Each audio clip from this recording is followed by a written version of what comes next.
परम श्रद्धेय हमारे राज्यपाल कुलाधिपति श्री कलराज मिश्र जी, हमारे कृषि मंत्री श्री लालचंद कटारिया जी, डॉक्टर त्रिलोचन महापात्र जी,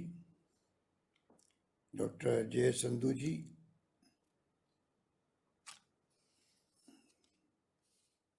डॉक्टर NS राठौड़ साहब, डॉक्टर RP सिंह जी,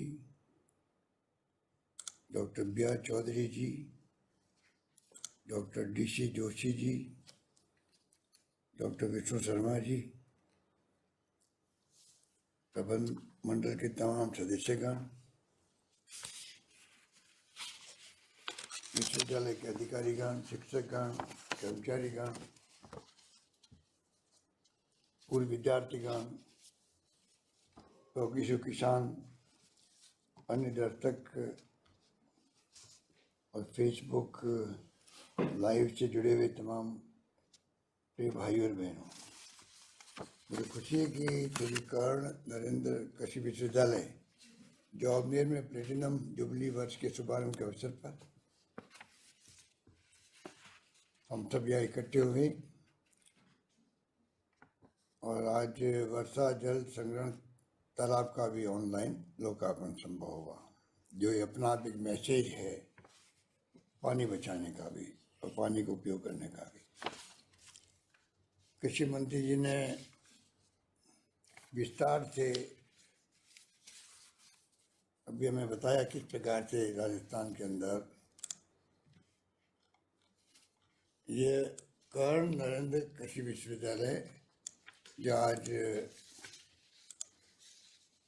पहुंचा है कृषि विश्वविद्यालय के रूप में, ये ठीक कहा गया जब महापात्र जी बोल रहे थे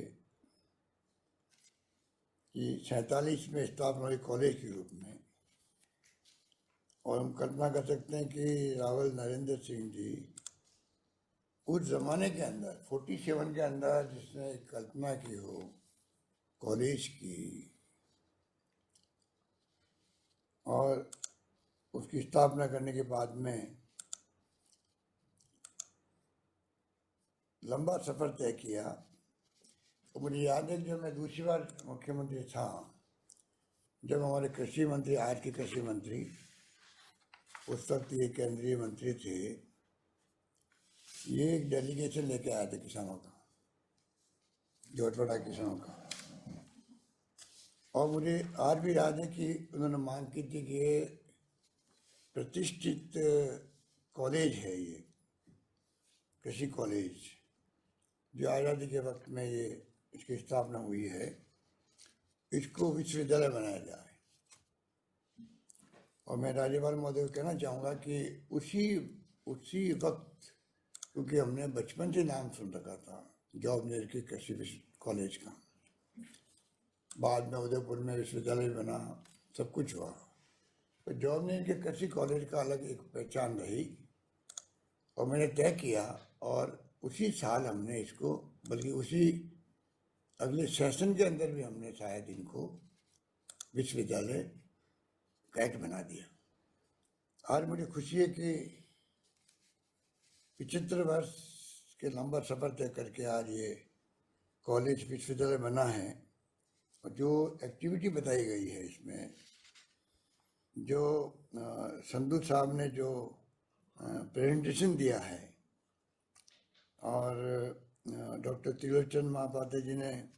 जिस प्रकार से महत्व समझाया है, मैं समझता हूँ कि ये पंडित नेहरू के देने की आज़ादी के साथ में जो संस्थाएं उन्होंने गठन की है, चाहे वो कृषि संबंधित हो ICAR,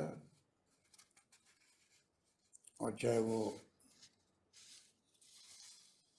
Indian agriculture research institute, तो 1958 में गठन कर दिया गया,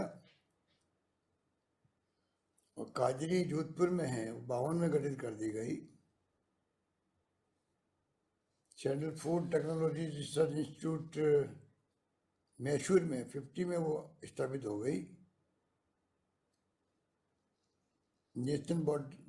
बॉटनिकल गार्डन रिसर्च इंस्टीट्यूट 48 में स्थापित हुई। किस रूप में उस वक्त में जो सपना देखा उन्होंने, उनकी दूरदृष्टि थी कि आज़ादी के बाद में जो हालात बने थे देश में, उसमें बड़ी बड़ी संस्थाएं, एम्स की बात करें, IIT, IIM और तो और जो Indian council for cultural relations, इसकी स्थापना 1950 में हो गई, 1950 में हो गई। इस प्रकार से मैं समझता हूँ कि इस देश के अंदर शुरुआत आज़ादी के बाद में जो की गई, उसके परिणाम आज हमारे सामने हैं। क्योंकि जब अभी बता रहे थे डॉक्टर महापात्र जी किस प्रकार उनका सपना है, उनकी संस्था का सपना है कि किस प्रकार से हम जो हालात देश में बने थे, जब PA 480 का गेहूँ बाहर से आता था, तो आज जो कृषि में क्रांति हुई है, हरित क्रांति हुई है, उसका श्रेय भी इन संस्था हो जाता है। और जो अनुसंधान हो रहे हैं जिस रूप में इंफ्रास्ट्रक्चर बन रहा है, रिसर्च हो रही है, मैं समझता हूँ कि हम सबको गर्व होना चाहिए कि हम किस रूप में कृषि को, कृषि विज्ञान को लेकर आगे बढ़ रहे हैं। और ये ठीक आ गया जब पशुपालन, मछली पालन, उनका सब काम मिला करके जो इस इंस्टीट्यूट ने काम शुरू किया है, और जिसके लिए तमाम देश के अंदर जो विश्वविद्यालय है, कृषि विश्वविद्यालय, उन सब की जो सोच है, उसके आधार पर भारत सरकार आगे बढ़ रही है। और जैसा कहा गया कि नई शिक्षा नीति आई है, उसके लिए भी विश्वविद्यालय की नई योजना बनाई जाएगी। तो मेरा मानना है कि जिस रूप में ये हम सबकी सोच है, उसी रूप में आने वाले वक्त में राजस्थान में मैं आपको विश्वास दिलाना चाहूँगा कि हम लोग कोई कमी नहीं छोड़ेंगे। अभी भी हमने कोई 5 विश्वविद्यालय अब हो चुके राजस्थान के अंदर कृषि के, उदयपुर के बाद में बीकानेर, जोधपुर, कोटा, जयपुर। कॉलेज की जहाँ मांग की जा रही है, अभी हमने 19-20 के बजट में मैंने अलवर के किशनगढ़ बास में कृषि महाविद्यालय, जयपुर के कोटपुतली के अंदर, धौलपुर के बशेड़ी में कृषि महाविद्यालय, वहाँ कक्षाएं चल रही है। उसके अगले बजट 20-21 के अंदर जोधपुर के अंदर कृषि विश्वविद्यालय के अंतर्गत नए डेयरी टेक्नोलॉजी और कृषि अभियांत्रिक संकाय की स्थापना की गई। गंगानगर में मैंने अनाउंसमेंट किया, वो कक्षाएं चल रही है वहाँ पे भी महाविद्यालय की। और तो और जो अभी 21-22 के बजट के अंदर मुझे कहते हुए खुशी है कि करीब 9 जिलों के अंदर 9 कॉलेज हमने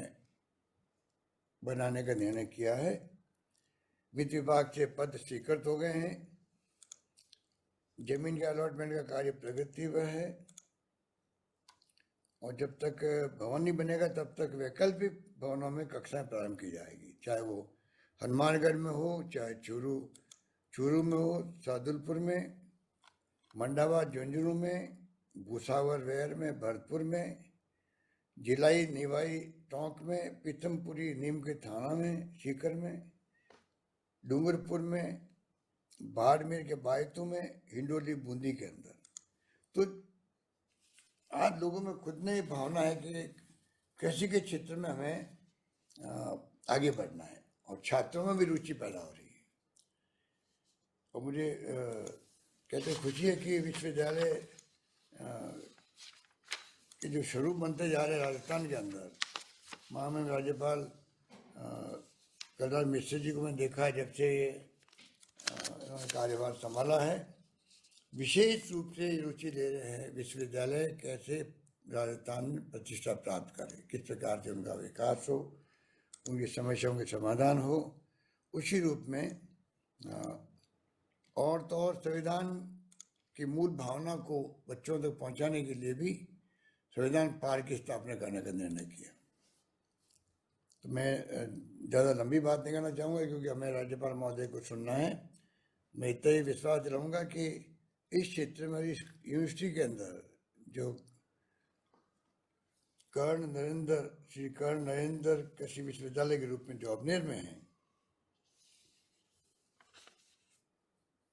उसमें हम कोई कमी नहीं आने देंगे।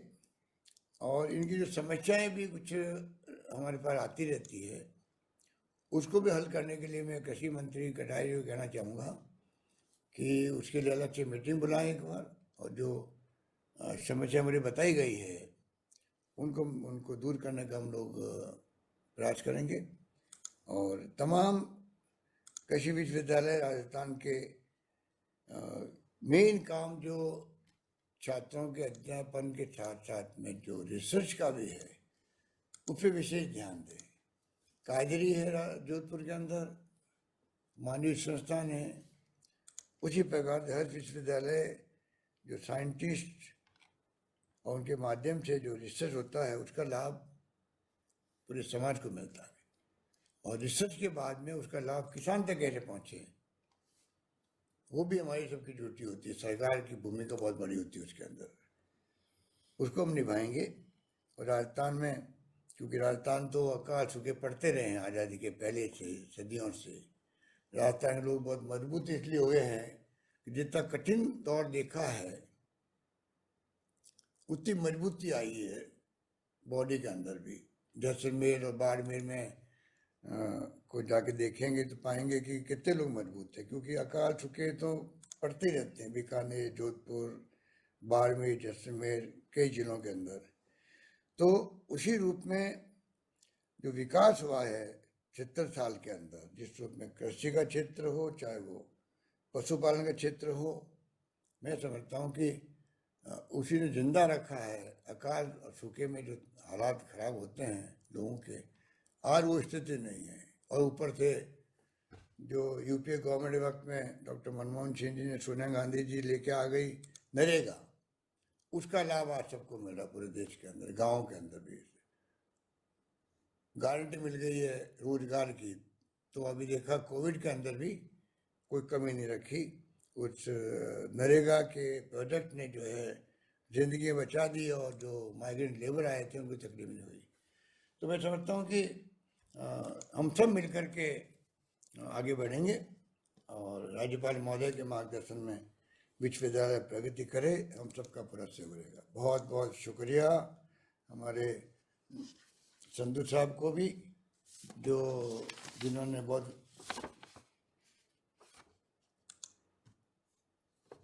संधू साहब कुलपति के रूप में इन्होंने उपलब्धि बताई और प्रेजेंटेशन बहुत शानदार तरीके से दिया। मैं समझता हूँ सब बात आ जाती है कि किस रूप में यह श्री कर्ण नरेंद्र विश्वविद्यालय अपनी कार्यशैली अपनाए हुए हैं। इस बात का हम सबको गर्व होना चाहिए। इन्हीं शब्दों के साथ मैं अपनी बात समाप्त करता हूँ। धन्यवाद।